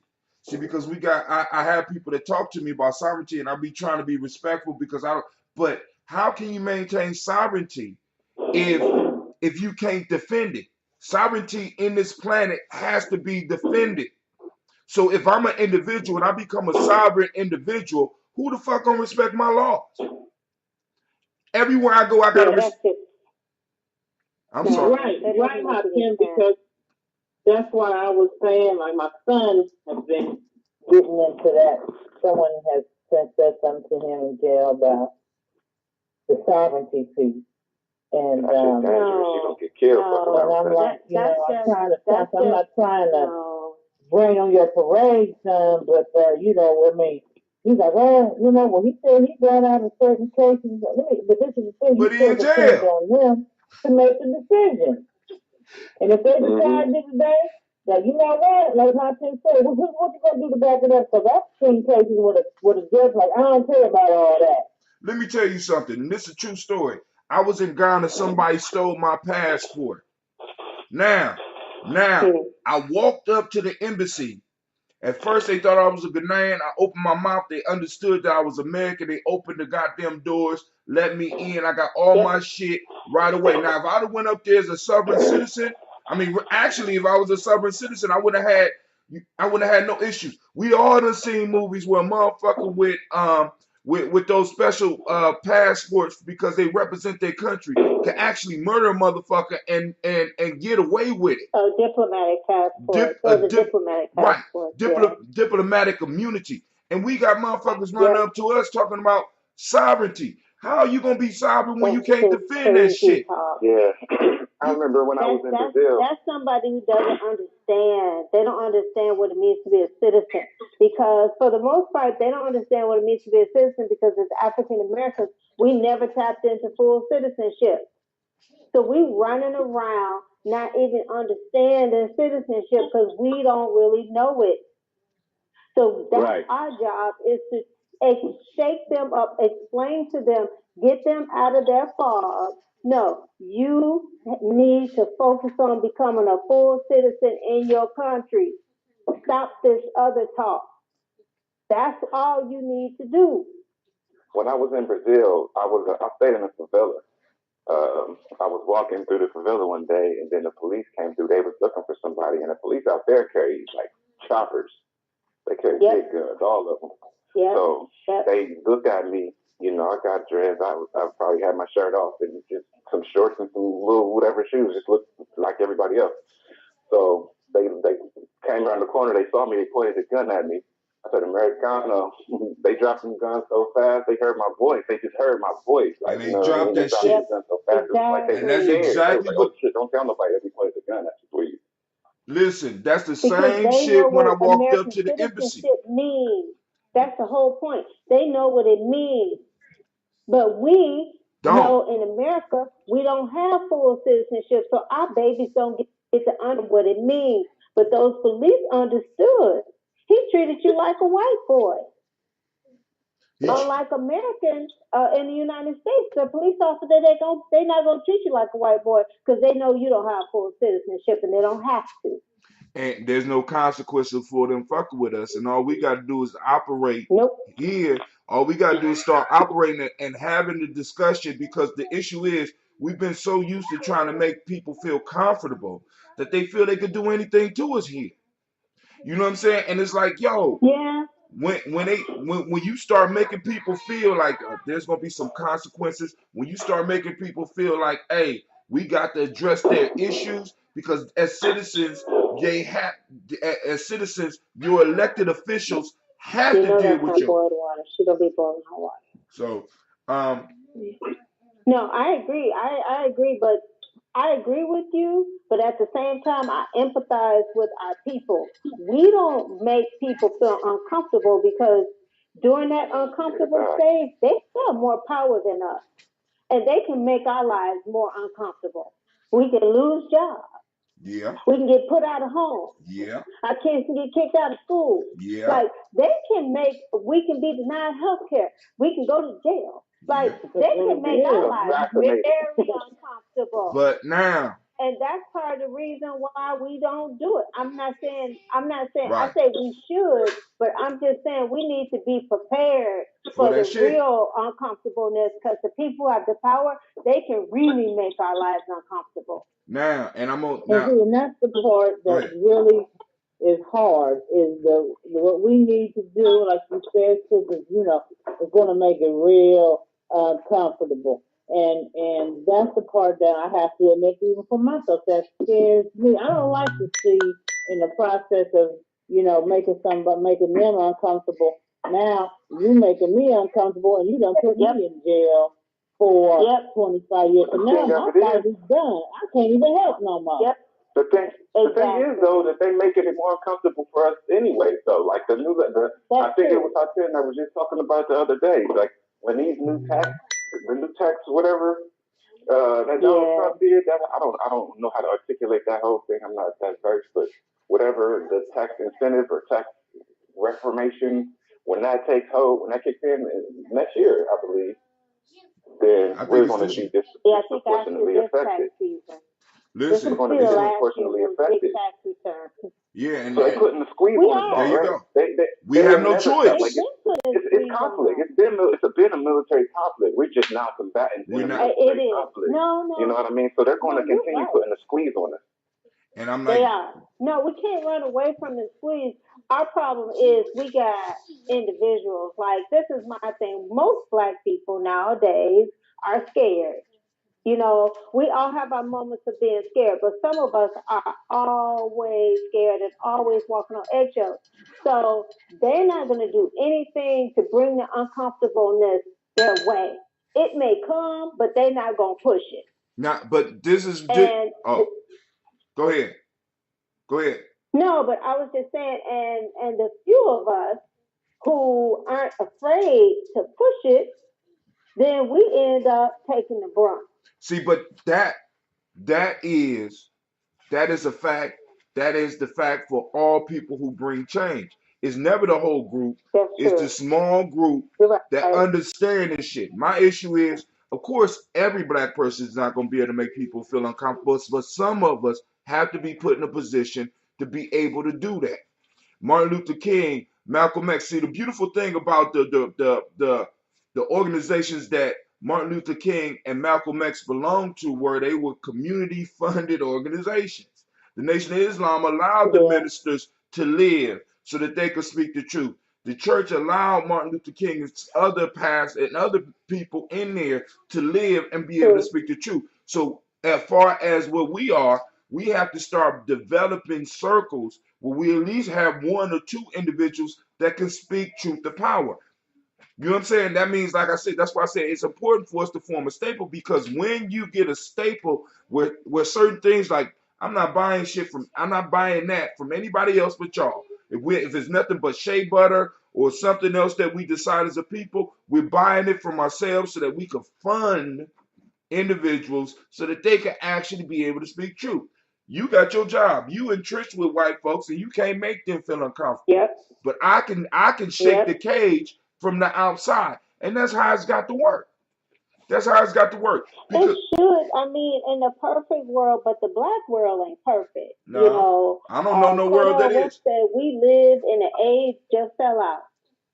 I just feel like we live in a time of sellout. Sellout is the season now. Oh yeah, but you know where that come from. And I agree with you. You know where that come from, right? How do you get over that? Let me ask something right quick. The United States, and sometimes we gotta. For me, this is what it is for me. And I do agree that this is our land. We have a right to it as anybody else. And it's getting to the point that I feel like, in the name of wanting to keep my land, do I want to continue to lose, well, maybe a losing battle. When I could just let me ask y'all something. But hold on, let her finish, because this is an important question, because we got to address this. Am I fighting a losing battle? That's what, do I want to continue to fight for something that I may not even win that? Because it's like when you, even like you said, how can we need 2 or 3 people that can actually make that noise? Okay, so what happens when them 2 or 3 people make that noise and they either kill those 2 or 3 people or they incarcerate those 2 or 3 people? Then we got the other people like myself right now. I need this job that I have. You did? But if I lose that mob, I'm in trouble. But Miss, my family's in trouble. You know what I'm saying? But and whenever I'm stepping out on something, or my son steps out on something, you know what I'm saying? They're going to dig in. My son don't have a squeaky clean background. So they come back in his background and they're going to find something on him. They start watching you and just, fucking with you. And I'm like, do I want to continue to do this? Because I feel like I'm just not getting anywhere. But hold on. But let me say this, Navita. Where else are you going to go? First off, most black people. Hold on. Most black people can't afford to pick up and move. Do you know how much that shit costs? I mean, really? Yeah, I understand that. And how you gonna live when you get over there? How you gonna live when you get over there? What you gonna get one of the jobs that? I mean. No, I got a plan on how I'm gonna live when I get over there, and I still would exercise my dual citizenship too, because like you said, the dollar reigns supreme even over there. And I'm gonna do like some of the people that I know do. They stay half the year there, then they'll come here and make money and go back there. And that's what they, when it's summer here, they come back here. Like I know some people that all they do is bend throughout the summer months. And then they go back to Ghana and they live there for the rest of the time. Now, sure enough, they look at Americans as, I just had this conversation last night with Wasima. They look at American Africans as just that, American Africans. Now, and Wasima, I don't know if any of y'all know Wasima is, oh God, what's her father's name? Aswa Quasi's daughter. Okay, so, and she's very like a sister, you know what I'm saying? And she says when she went there and stayed, that she felt welcome. Of course, they acknowledge her as an American African. They do that, but she still felt welcome there. And she didn't have the same stresses. There are certain, discrimination that you may receive there, but it's not like here. You ain't gotta worry about it. You go there and you gotta, for me, mass incarceration is big to me because it's hit my home very strongly. Well, see, I agree with you. I don't have a son, and I don't know your son, but I'm a mother, and I will do anything to protect my child. So I do understand your situation, and I do empathize with you, and I do understand what you're saying. Everything you said is right. However, what we're saying is it's going to be very hard. Are you up for that struggle? It's going to be a struggle. It's going to be a different struggle. You won't experience racism the way you experienced it in the United States of America, but that's anywhere because the United States of America is like the worst racism in the world. So you're not going to experience it like that anywhere. But are you ready for that struggle? It's going to be a struggle if you decide to just live out life the way you've been living it already, just going to work every day. It's going to be a struggle. It's going to be a struggle. I just have to decide, which struggle do I want? Yes. Which struggle do you want? And it's less of a struggle because with us being, according to their statistics, 13% of the population and almost 80% of being incarcerated, mostly black males, and I'm raising, my son is grown now, but I got my grandson now coming up in this shit, and that scares me. Shit, and he has a less of a chance of ending up in that system than he does if I left this and took him out this country. No, but you just have to have, I agree with You you, don't hear but about the military. it's got an issue in it. You don't know that a lot of the names is trying to be Americans. You don't know. I mean. I mean, Listen. they want to be American. Right. They, West Africa, they, you know how they are. But You what know, I'm saying, is how you. Well, I'm not going over there to necessarily embrace. But you Thinking that they're going to embrace their Africanness. But you know what's going on here, right? I mean this right here, and I don't want to offend nobody, but listen, family, y'all, we can't escape what we are. We can't escape blackness. You know what I'm saying? I mean, I could, no matter how much money I make, no matter where I go, so I might as well fight right now. I'm fighting a generational battle. And it's like I have to make certain adjustments and understand what the fuck is going on. I have two blood sons. I got a whole bunch of other ones. Some of them being inside the prison. I already know. You know what I'm saying? I gotta look at Cleveland every day and wonder. You know what I'm saying? When is it gonna be when is it gonna be another one of my kids' time? You know what I'm saying? And it's like I can't be here and or even travel away from here knowing all the shit that's going on for my people right here, right now. I can't do that shit. You know what I'm saying? Right. So I can always still come back and fight with y'all. See, but what I'm saying is, if you have a passport and you out this motherfucker, they can put a freeze on your shit. You can't, and then on top of that, you got to raise the money to get the plane ticket to get back here. Do you know? I was broke. I was broke in Ghana because I couldn't get a wire transfer, and that was a fucked up. That was a fucked up 12 hours. I'm just gonna let you know right now. That was a fucked up 12 hours. Now, listen, family, we can't escape it. These motherfuckers' hands reach into every last little nick and cranny, no matter where you are. That's why when people call in talking about, we got black cities in America.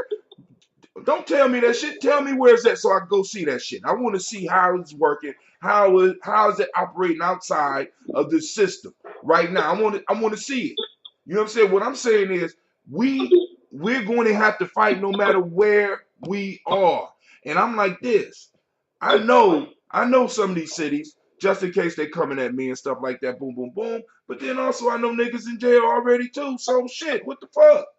You know what I'm saying? Because it's like this. I have to decide on, am I going to live my life cowering or am I going to live my life fighting?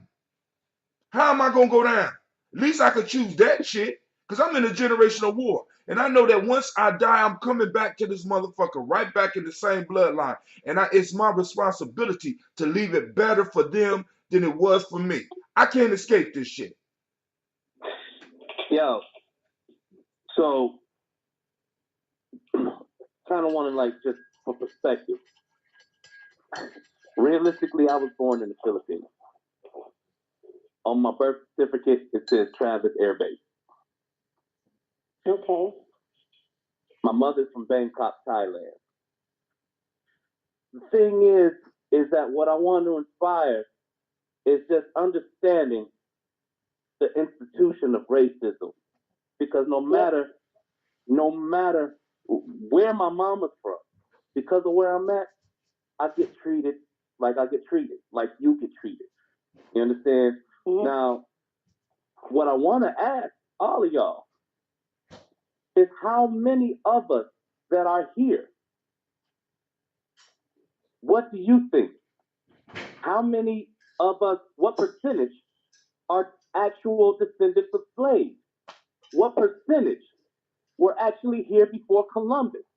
The institution of racism allows us to believe that we are all descendants of slaves. Exactly. I think instead of, the way that I think of it is not necessarily what percentage of the masses is, but what percentage of me is, Because every generation you go back, the amount of people that contributed to you existing, it doubles. It's like growing. I don't know if that's exponentially, but So now if I go back 4 generations, that's like 32 people, or that might just be 3 that had to come together for me to be. So how many of those people are descendants of slaves? Because I literally have stories about my Native American heritage. Now, but hey, I literally know about people that were from this land, you know, see, but that now, I came from. Well, I have zero stories of my African ancestry. So what we doing Well, now? I can tell you this: I'm 100% African American on both sides. My mother's from Mississippi. My father's from Georgia. That's my story. I stick to my story. I don't claim anybody who won't claim me. That is how I was raised. My grandfather, who's I think his father was half white or whatever, when some white person did their family history and reached out to my grandfather to go to their family reunion, he was like, I'm not going to their family reunion. They're not my family. And my thing is, I stick to that. You don't claim me, I don't claim you. And I don't have no problems with it. I'm good. But now let me also respond to that. Now we're going to fractionalize our way out of slavery. Family, listen to me. You can't escape this shit. You know what I'm saying? Stop that. We need to stop that whole discussion. Listen, how many of us, so then we're going to now, next thing you know, how many of us are Israelites? You know, how many of us are Moors? You know, because now you got all this, you got a sect of people saying now that, you know, the Mayapa wasn't a Mayapa. Right. We was already here in large numbers. I'm on that shit. Which we have to, there were some of us that were indigenous to here, but a lot of us came here through the European or the transatlantic slave trade. Navita, let me say this. There were people that were indigenous to this land as Africans, but we don't want to, because like I said, I already seen it happening already. And then white folks love it, because then they'll be like, well, y'all wasn't, now you know, you don't deserve no reparations for nothing. You didn't even come from slaves. And was already here. And that's part of the trap. That's part of the game. Listen to me. I'm going to say this. If you feel that you have that much Native American, go and register as a Native American and get those fucking benefits. Get those benefits. A majority of us, I'm gonna put it out, a majority of us, if not all of us, are descendants of slaves. I know that I'm a descendant of slaves. And the reason a lot of people don't want to claim that shit and they want to erase that shit because they're shamed then. We ashamed, right? And I'm like this, fuck the shame. We built this motherfucker. And my ancestors say, see, because last night I was getting, every time they pour libations and they mention shit like, we want to pour for those who was brave enough to jump overboard and drown themselves rather than coming to America. Do we not realize that the motherfuckers that committed suicide, their whole family line stopped? Do we not realize that some of our people decided not to commit suicide because they wanted you to be here? I don't know what the fuck wrong with us. If you're a Native American, motherfucker, there's Native American organizations that you go join and you can fight with them. I need descendants of slaves with me so that I could go and start raising the funk about us getting what's due to us. If you're not sure about that, stay the fuck out my way. I don't got time for it. I don't got time for niggas fractionalizing themselves and breaking down. I'm part Irish and I'm part this and I'm part that. But then when you driving down the goddamn street, they pull you over and treat you like a motherfucking black man. You know how many niggas in jail claiming that they part Native American? That's my whole point. My thing is, why do they have to conflict? Because why should I have to deny any part of my heritage? I'm not denying my African heritage. I'm definitely not ashamed. Oh, you shouldn't have to. But I ain't necessarily just talking to you. Guys, when we open it, that your DNA is not heritage. You know, DNA is not heritage. Heritage is linked to culture. If you have Native American DNA or ancestry, that is not your heritage. I like that, sis. Damn, I like that. I ain't even never thought about it. You know what? That's some powerful shit you just said. That gave me chills for real. That just gave me chills for real. You know, I did the whole deal, you know, and I always said, you know what? That ain't your heritage, though. That is a difference. No. It might be in your DNA. It's different. That's not your culture, and that's not your heritage. Like you said, your heritage is connected with your culture. That she off. That's a bomb right there. Drop a bomb for the sister. Hold on, hey, wait, That's hold a on, bomb. hold on. The bomb is sleeping right now. Let's see.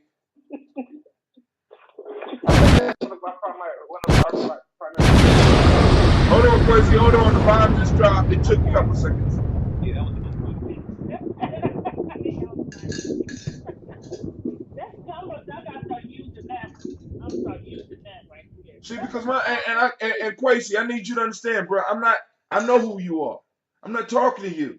What I'm saying is we got people. I wasn't taking like that. But what I'm saying is we got people out here trying to fractionalize their way out of our struggle, and they don't care.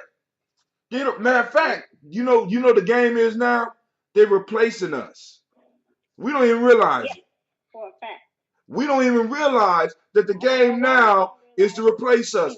And they're going to leave, as Tone Talk says on his show all the time, they're going to leave us with the price of slavery. Period. They left us with this. Oh, we still got we got a little bit of time, maybe. We watching the end of their plan. They sealing the deal on us. Yeah. We were asleep when they started. They sealing that deal on us. People claiming Native Americans. My theory is we're gonna go the way of Native Americans. Native Americans don't even exist. They exist in textbooks. That's what they're trying to do to us. Right. Well, that's why they're trying to take the whole slavery piece now. We were talking about that on the show. And how Tim, you quoted Killmonger earlier on, man. Let me tell you something that I recognize. Now that line that you quoted was the the only big difficult thing that I had about the whole movie. That statement about throwing or jumping overboard. Right. But here's the thing. That came from Black Panther? Well, no, but that was a line he used. But we have people that have been for generations, for years, since we started pouring libations. We will pour libations for the ancestors that jumped overboard like they were some fucking heroes or some shit like that. You know what I'm saying? I'm like, yo, I understand, but don't raise them over the people who had a vision. Who stuck around for us. We can't be foolish like that. We need the spirit of the motherfucker, like you said, the fighter. Ignorance. I'm sorry, that's ignorance. That's somebody who lacks understanding. Right. They don't even know. They don't understand what they're talking about.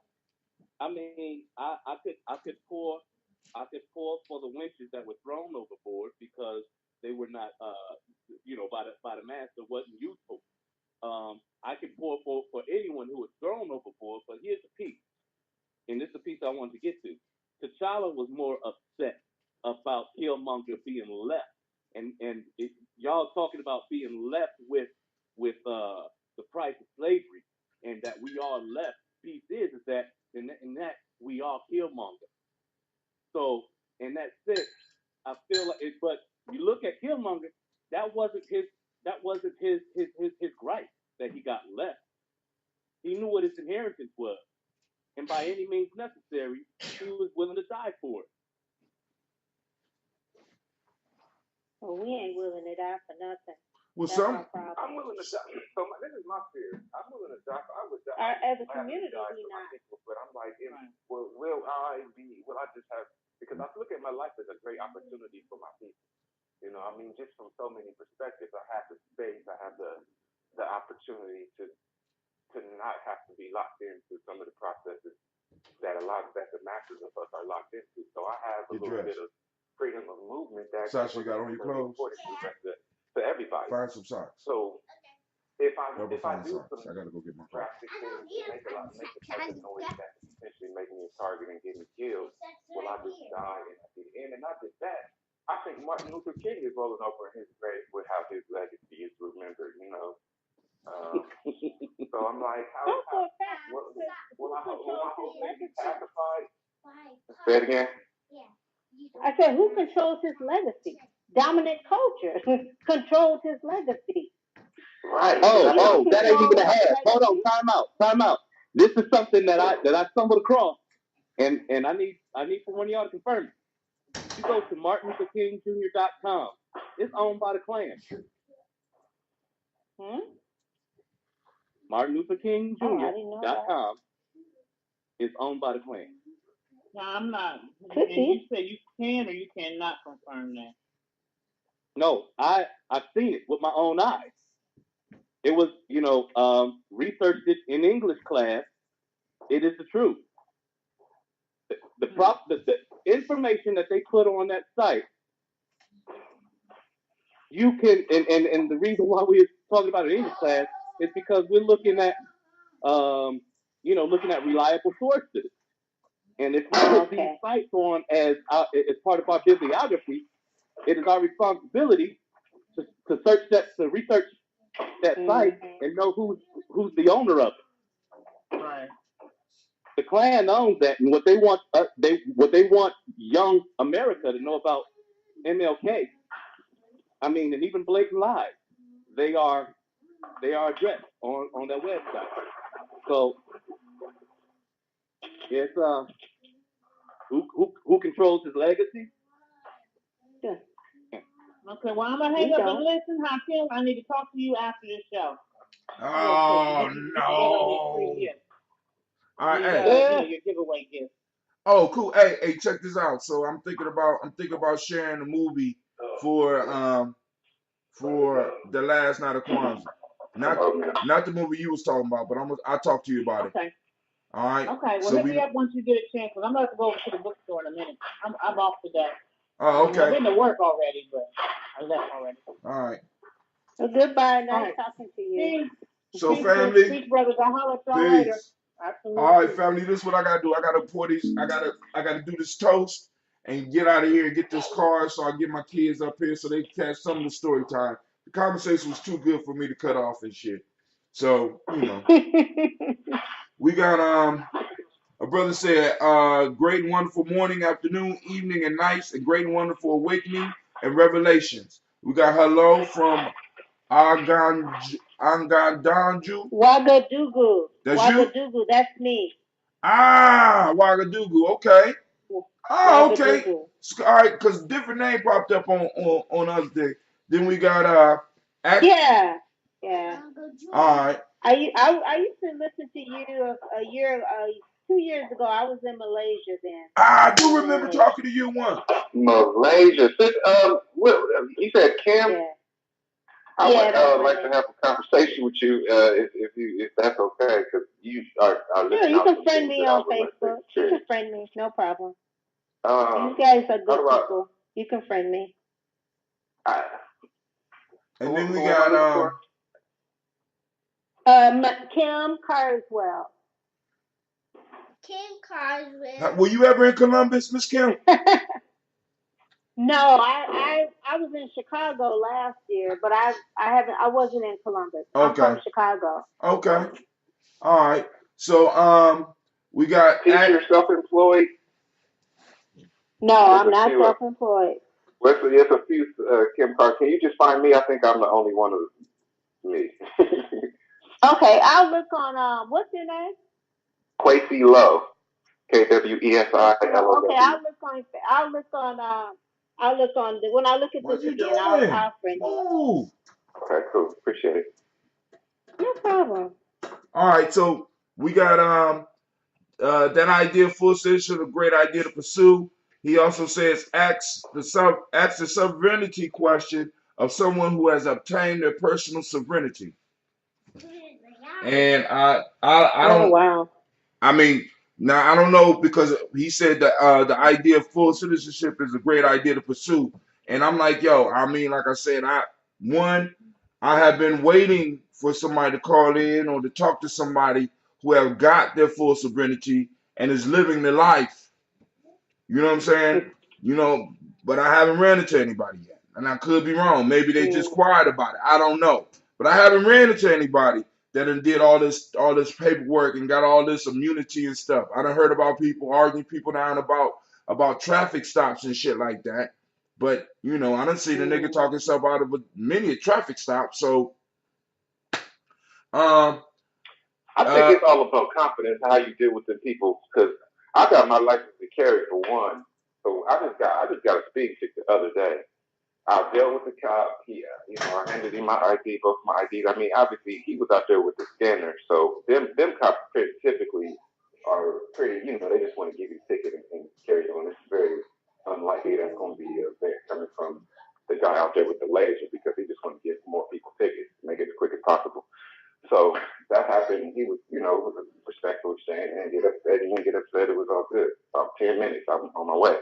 So then when I went to court, long story short, I navigated the situation and worked it out. Like all together, it was about like almost over $300 that I would have been having to deal with between court fines, the ticket, and all of that. So I explained the situation. I walked out of there. I paid $100 for everything. It was over. Oh wow. And it's over. It's so many nuances to the story that it's kind of irrelevant. But I knew what the outcome was that I wanted, and I got it. There you go. Mm-hmm. Brother Kwame say, Sister Kim, dropping knowledge, good talk, and one love, fam. I got you. Thank you, guys. I'm living my best life, man. How is that? That's Brother Kwame. I'm about to do this toast. Family, y'all can stay online if you want. But y'all know the list is long. Oh my God. And I'm so happy. Because we put in that work this year. We got these ancestors salute. So I'm going to lift up the glass first to the Creator by whatever name you choose to call that Creator. We lift up our glass and we say, Ashe. From there, we go to the list. Do you have your ancestors on the list? I think I have in the past my mother, Joella Giles, and my father, Bob Carswell. I think I sent them to you before, but it would have been 2 years ago. Those names don't sound familiar, so let me go and get those. I need a new book. I'm gonna have to put them in. Hey, excuse me. I need a pen. Because I like to get off, just in case, because I'm going to read through and see if I recognize the name. But I do remember talking to you when you was in Malaysia. I don't know whether you called in or you text or, but that's dope. And right now you in West Africa. Yeah, I'm in West Africa. Okay. All right, so what's your mom's name? Joella, Joella. Joella. Mhm. Last name? Giles, Giles. I might got that. And then the fathers? Is James, and the last name is Carswell, Carswell. Carswell.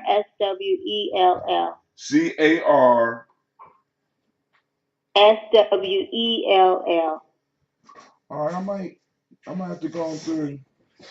If you hear those names, Okay. Let me just let me know. But if not, they're added to the list now. Miles Brown, Miss Ann, Robert Tex, Hunter Davis, Herman Brown, Senior, Rose D. Tilly, Georgia, William Walter, Christopher Gas, and Lena, Uncle Chris, Finn, Cleveland, Geneva Brown, Margaret Ellis, Wash Ellis, Cecil Ellis, Alvara Brown, Jenny Gaines, Herman Brown II, Barbara Twiggs, Wash Ellis Jr., Katie Ellis, Nikki Ellis, Jamon Jones, Jeremiah Tappan, John Fallar, Montague Pimenel, Brian Watson Jr., Kaniko Parsons, Nomo X, Sapet Ra, Malika Fakur, Dr. Marianne Williams, Kojo Kamal, Elder Farmer, Elder Millie Dixon, Tony Clark, Pastor Houston Weston, Elder Ajani, Elder Ron Coleman, Elder Robert Donaldson, Alfred Broford, Hector Jr., Jay Edwards, Kyle Harris, Grace Lundy, Inez Harris, William, Bill Moss, Phyllis Rose, Sterling Lucy Wright, Gail Pullian, the Luxor Brothers, Miss Eda Brooks Crawley, Miss Marie Nelson, Mr. Frederick Crawley, Senior, Miss Jerry Brunson, Mr. Alonzo Johnson, Miss Marie McDowell, Janice Foster, Charles Jordan, Kill Smith, Walter Smith, Richard Triggs, Francis Johnson, Mary Franklin, Jimmy Williams, Daniel Ford, George Gibson, Nana Loretta Clark, Inez McCrae, Fritz Clark, Frankie Justice, Katie Justice, Derek Wendelman, Virginia Rogers, Reverend James Smith, Louis Henderson, Calvin Spratling, Mary Elizabeth Walker, Raymond Walker Sr., Sarah Jane Carter, Michael Ford Jr., Kellen D. Russell, Susie B. Smith, Teresa Clay, Melvin Dale Hodge Jr., Herman Copeland, Mildred Copeland, Jenny Clay, Bird Beatty, Sarah Well, Levita Farmer, Agosa Sue, Cheryl Harvey, Aunt Charmaine, Aunt Ellen, Theolis Hasbury, Harvey Hasbury Sr., Linda Dickinson, T.C. Islam, Terrell Dunbar, Will Thomas, Sarah Berry, Mark Walsh, Merle B. Thornton, Pearl G. Thornton, Ida Johnson, Florence M. Carter, Joanne Thornton, Erica Tricia Lewis, Juanita Wright, Robert Wright, George Wright, Mary, Eliza Frederick Davis, Mary Elizabeth Rogers, Mary Esther Keach Larice, Linda Watson Hammonds, Jarrell Giles. No, that's another Giles. All right. I got Jarrell Giles Watson, Sparrow, Slimmy, Selvin Lewis, Andrew Holmes, Pearl Moore, Percy Moore Jr., Mildred Owens, Booker T. Bowden, Charlie Hunt, Sammy Stover, Hilda Pearson, Sturgeon Thornton, Richard Thornton, Lavina Hall, Freeman Bankster, Mary Moss, Ophelia Peacock, Willie Thornton, Napoleon Kennedy, Mark Ramsey, Paul Ramsey, Matt Ramsey, David Ramsey, Charles E. Thornton, Frankie Quails, Urania Thornton, Bernice Quails, Ernestine Jackson, Frankie Johnson, Teresa Mormon, Leon Johnson, Charles Bell, Vivian Ramsey, S.C. Johnson, Delrita Johnson, Leon Johnson, James W.S. Sr., James Parham, Dana Jones, Henry World, James Farmer, Mary Chavez, Leon Grace, Bessie Johnson, Hattie Levester, Mary Moreland, Paul Moreland, Elder Caleb, Rosemary Martineer, Elder Amitab Wellman, Fred Douglas Triggs Sr., Delma Triggs Thomas, and Lula Berry, Lacey Eleanor Howe, Frankie Russell Davis, Fred Douglas Triggs II, Vina Triggs, Reverend Eddie Moore, Helen Fuller, Eugene Jackson Sr., Richard Ellis, Silas Alexander, Charles Maxwell, Percy Alexander, Arthur Reynolds, Stanley Lockhart, Ricky Lockhart, William Lockhart, Woodrow Lockhart, Brenda Porter, Deacon Hargrove, Carla Sawyer, Andrew Parker, Doris Donald, Ellis Murphy, D'Amico Russell, Dillamon Aries, Jean and Ruth Jones, Jana Callahan, William Walter West, Najla Page, Elder Basiji, Fulani, Jim Robinson, Gladys Johnson, Valerie Clark, John and Mary Sullivan, Dirk Johnson, Antonio Johnson, Delise Walters, DeFriedis Hines, Ines Bostic, Edna Bostic, Winifred Scalaberry, Wilson Hadley, Elma Hines, Phyllis Lee, Eugene Spratling, Calvin Spratling, Charles Wooden, Penny Brown, Roy Lee Pertup Jr., Miriam Johnson, Wilbert Longmire, Edith Catney, Janice Carter, Michael Carter, Leon Pina Carter, Margaret Carter, William Carter, Lisa Jordan, Charles Lee Mosley, Dorothy R. Blair, Ransom Evans Sr., Sam Evans Sr., Nalon Blair Sr., Edward Stevens, Sue Ann Stevens, Joe Davis, Timothy Butler, Gene Holmes, Dana Jones, Peter Charles, Christy Nichols, Cardinal Robinson, Rosemary Charles, Ada Pearl, Bob Ingalls, Jack Wallace, Warren M. Finch, Warren P. Finch, Tim Ingalls, Audrey Finch, William Billingsley Jr., Jennifer Simpson Ball, Hazel Gatson, Jerry Brantley,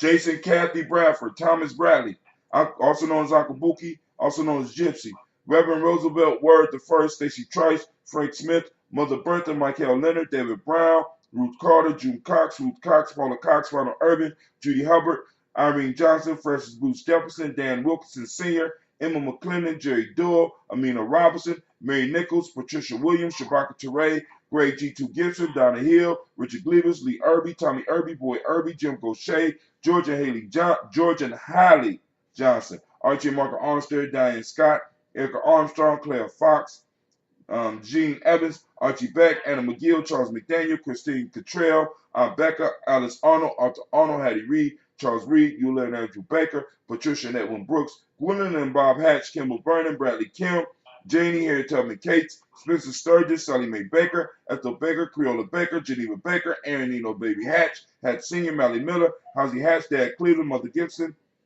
Alex Nixon, John Bowie, Lester and Rachel Saunders, Dorita Ross, Viola Ross, Robert Nelson, Francis Stevenson, Leroy Stokes, Neely Johnson, Fletcher Swan, Maddie and Charlie Scott, Ida Casey, Thomas Cofer, Vivian Stevenson, Mona Ann Lewis, Cornetta Lyman Lewis, John Jackson, William Dallas Lewis, Mary Francis, Chappelle Jackson, Michael Slade, Joanne Perkins, Richard Jackson, Martha Ford Dawson, Big Mama Nanny Harris, Eva Ford, James Harrison, Margaret Towns, Mary Williams, Leroy Key Heap Sr., Albert Moore, Miss Vanilla, Albert Motley, Geraldine Elizabeth, Douglas Thompson, Erton Houston, Bud Alls, Elijah Alls, Jerome Alls, Henry West Staten, Joe Jamil Alls, Ann Pierce, Donald Carter, Liddy Green, Nathan Green, Beth Vaughn, John Dewey, Ruth Beard, Tim Butler, Raymond Laura Newton, J.B. Foggy, Thomas Newton Sr., Baba Naeem, Jeanette Sanders, J.C. Sanders, Roy Pruitt, H.J. Brantley Sr., Henry Wilson, Rufus Jenkins, Minnie Wilson, Catherine Sanders, Muriel Ellis, Elizabeth Sanders, Sir Henrietta Irby, Mildred Armstead, Margaret Armstead, Catherine Anthony, Ruby Brown, Charles Walker Sr., Charlie Walker, Cecil Russell, Diane Irving, Haroon Phillips, William Ford, Margaret Logan, Phyllis Barnett, Lee Irvin Sr., Michael Irvin, Ozella Watson, Hugo Watson, John Caldwell Sr., Robbie Lee Caldwell, Nevaeh Mitchell, Ron McCormick Sr., Sabrina Easley, Rayshawn Easy, Javea McCormick, Barbara Ann Reed, Dorothy Ann Reed, John Reed, Shechem Aha Reed Jr., John Reed Jr., Patricia Reed, Edward R. Benson Sr., Ethel H. McNair, Lois Fernandez, Jacqueline Broadus, Reginald Oliver, Mazarine Coper, George Swan, Emania Grayson, Charles Scott, Charles H. Scott, Michael Morgan, Charlie Morgan, Sybil Edwards McNabb, Annie Ferguson, William Ferguson, Shelby McClendon, Joella Giles, and James Carswell. So I will add them to the list. I'm going to get another book so I can start building up on the list, and your ancestors' names will be the first one to go into our new book until we add up to our next list for next year. And thank you. Go on and pronounce the name that you like to be called again. Kim. Okay, Kim. Okay, all right. Mm-hmm. I was talking about the name you wrote up on here. Ogangad. I wrote a different name. Yeah, Ogadagu. No, that's not me. Oh, okay. Oh, Ouagadougou. That's where I'm located. Oh, where's that at? That's in Burkina Faso. Go ahead, man. Yeah. All right, cool. So we got Yeah, that's not my name. Okay, I was like, okay, I'm like, oh, because I got it.